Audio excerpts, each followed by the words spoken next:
teman-teman, kali ini kita akan menyimak sejarah rempah di Kepulauan Banda yang terletak di Provinsi Maluku. Rempah-rempah yang tumbuh dan ditanam di Nusantara selama berabad-abad silam telah menjadi daya tarik bagi bangsa-bangsa asing untuk datang. Salah satu wilayah penghasil rempah terbesar di timur Indonesia adalah Kepulauan Banda. Kepulauan Banda adalah wilayah penghasil buah pala terbesar dan terbaik di dunia. Sejak abad ke-13, pala telah dibudidayakan oleh masyarakat Banda. Kemajuan perkembangan perdagangan pala pada abad ke-15 membuat Banda semakin ramai dikunjungi oleh orang-orang asing dan perlahan menguatkan Banda sebagai pelabuhan rempah yang ramai.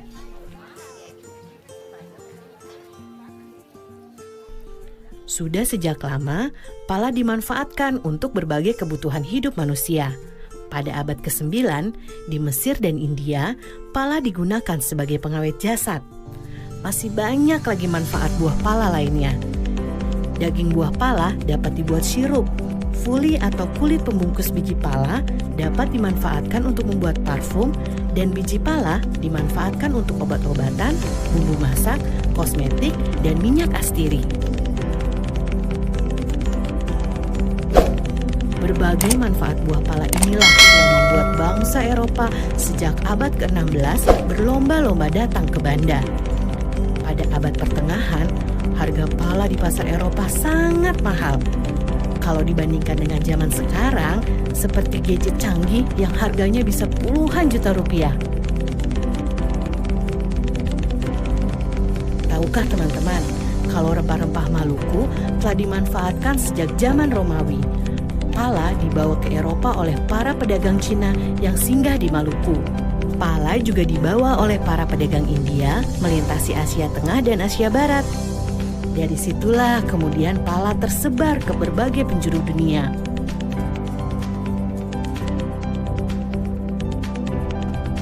Selama puluhan tahun, bangsa Eropa berlayar mengelilingi dunia mencari sumber rempah-rempah. Bangsa Portugis menjadi yang pertama kali mendarat di Banda pada tahun 1512.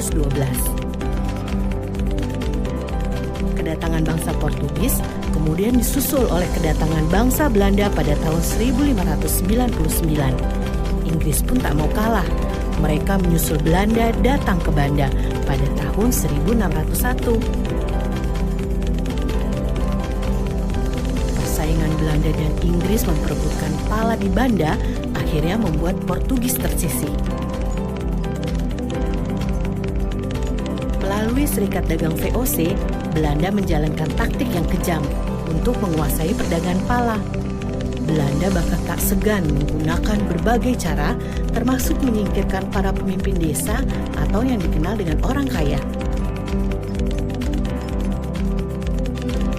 Kedatangan bangsa Eropa yang ingin menguasai perdagangan pala membuat masyarakat Banda menderita. Kejayaan pala sebagai rempah-rempah yang dicari oleh masyarakat dunia justru membuat masyarakat Banda perlahan terpinggirkan. Pada abad ke-19, setelah Inggris berhasil merebut Pulau Run dari tangan Belanda, Inggris kemudian membawa pohon pala keluar dari Banda dan mulai menanamnya di Sumatera dan Malaysia. Sejak saat itu, monopoli perdagangan pala dunia yang dikuasai oleh VOC pun runtuh. Nah teman-teman, kini pala dapat kita peroleh dengan mudah di seluruh Indonesia. Ibu dan nenek kita sering memakai bubuk pala sebagai bumbu dapur. Kita juga bisa menikmati berbagai olahannya, seperti manisan, sirup, dan minyak gosok. Ternyata, di balik bentuk pala yang mungil, tersimpan sejarah yang luar biasa ya. Sampai jumpa di cerita seru sejarah Indonesia lainnya.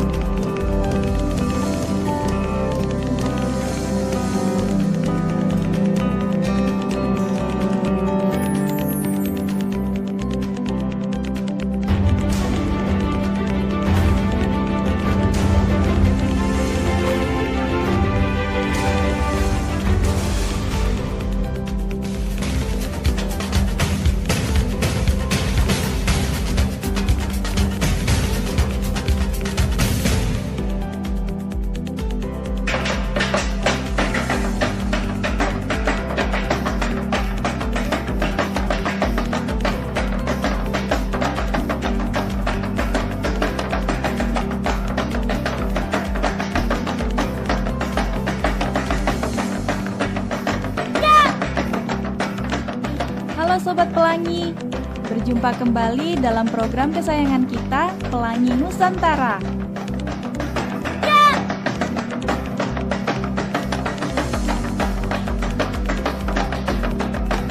Sobat Pelangi, coba lihat teman-teman kita yang cantik ini. Mereka itu sedang menari apa ya?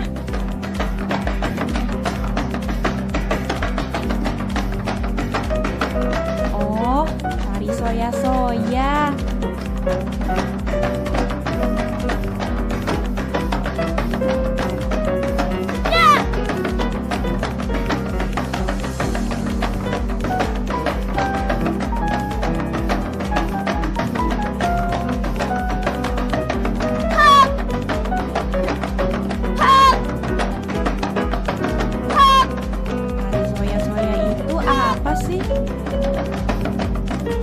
Adik-adik, tarian soya-soya itu adalah tarian perang ya, yang menceritakan tentang peperangan, ya, kemarahan masyarakat Maluku Utara.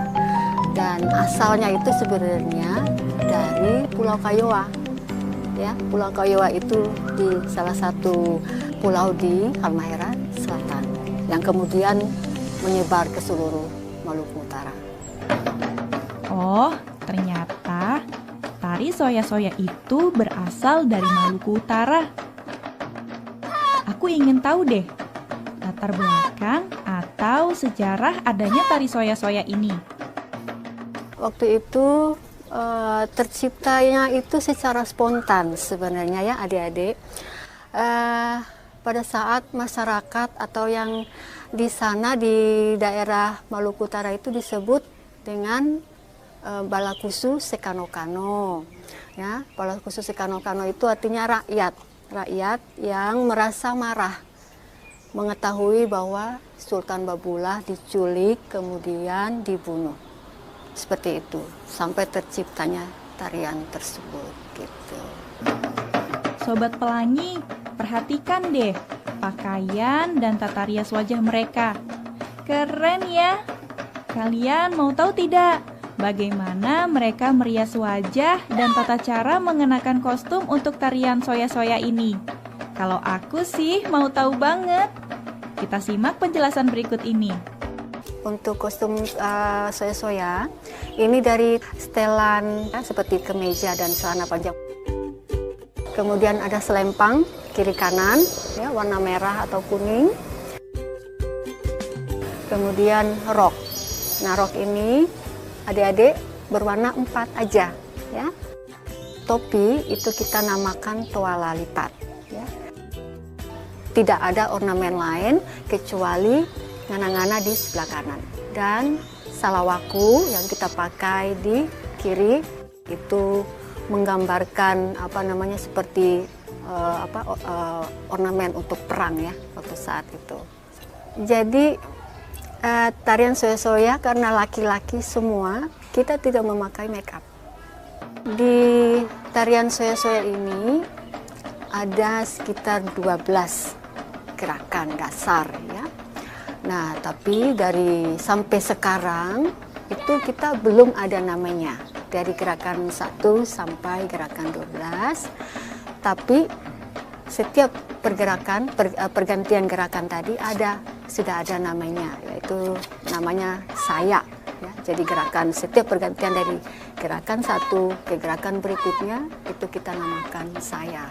Dan salah satu gerakan yang kita sebut suba, yaitu pada saat kita hormat ya. Kita duduk kemudian kita hormat, itu menggambarkan kita menghormati.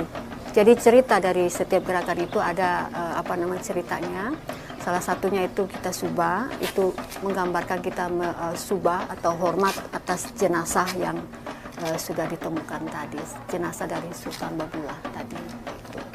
Jadi kostum adik-adik yang digunakan untuk penari soya-soya ini sangat unik ya. Kita adaptasi dari bangsa kolonial dulu rupanya ya. Jadi ada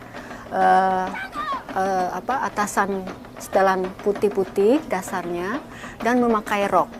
Jadi penarinya semua laki-laki tetapi kostumnya ada memakai rok ya.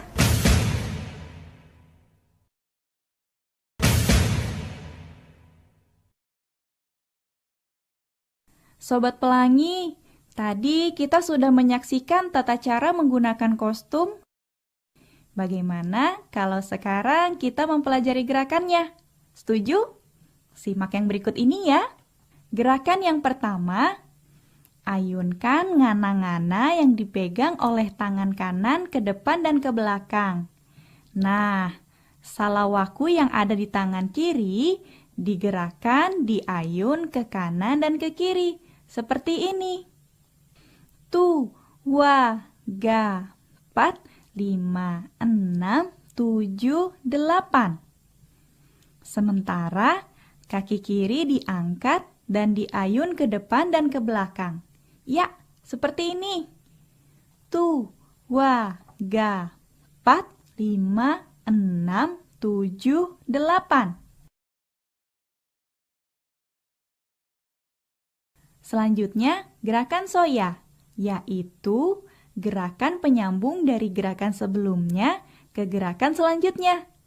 Caranya, posisi badan menghadap ke kanan, kaki kiri diangkat, lalu digerakkan mengayun ke depan, lalu ngana-ngana diayun ke depan.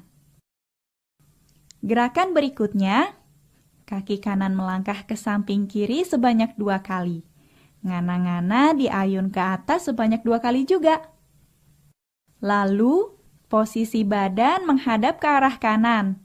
Gerakan kaki dan tangan sama seperti sebelumnya. Seperti ini. Tu, wa, ga, 4, 5, 6, 7, 8. Gerakan selanjutnya. Posisi badan menghadap ke depan sedikit membungkuk. Kaki kiri diayun ke belakang dan ngana-ngana diayun ke depan. Salawaku menghadap ke atas di bawah ngana-ngana. Lalu ganti kaki kanan yang digerakkan ke belakang. Ngana-ngana diayun di atas salawaku. Lalu salawaku diputar menghadap ke bawah. Seperti ini. Gerakan selanjutnya.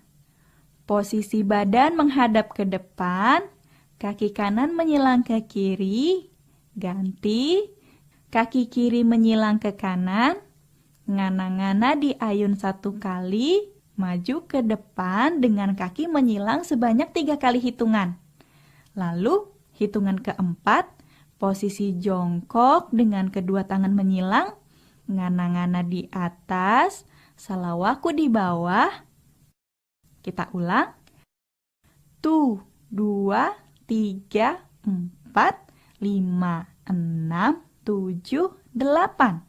Lalu, ngana-ngana diayun ke depan sebanyak 4 kali ke belakang. Seperti ini. Selanjutnya, dalam 4 kali hitungan, ngana-ngana diayun ke depan sambil berdiri perlahan-lahan. Lalu, posisi badan miring ke kanan sambil mengayunkan ngana-ngana ke arah belakang sebanyak 4 kali. Gerakan selanjutnya.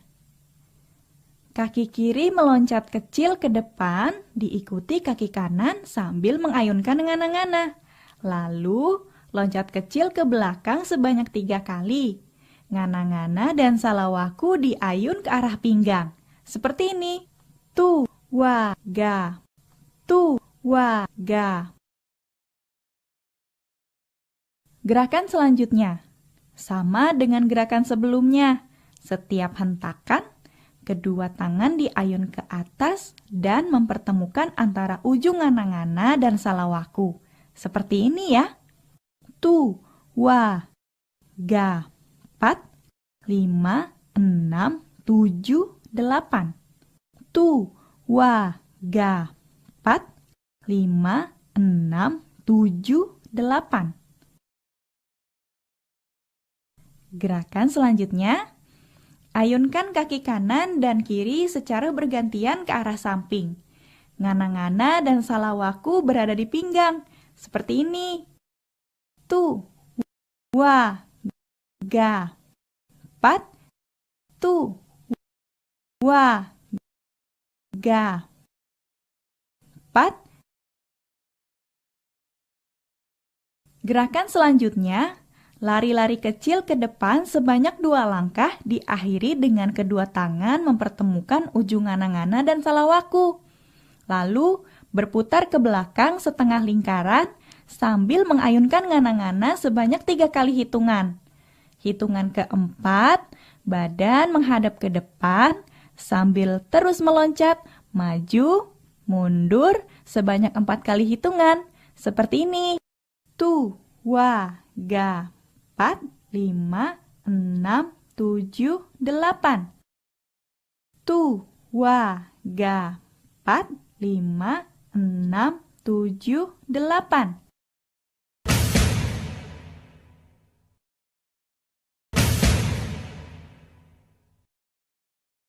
Gerakan selanjutnya. Maju ke depan 2 langkah, ngana-ngana diayunkan ke tengah atas salawaku, lalu berputar ke belakang sambil mengayunkan ngana-ngana ke samping atas.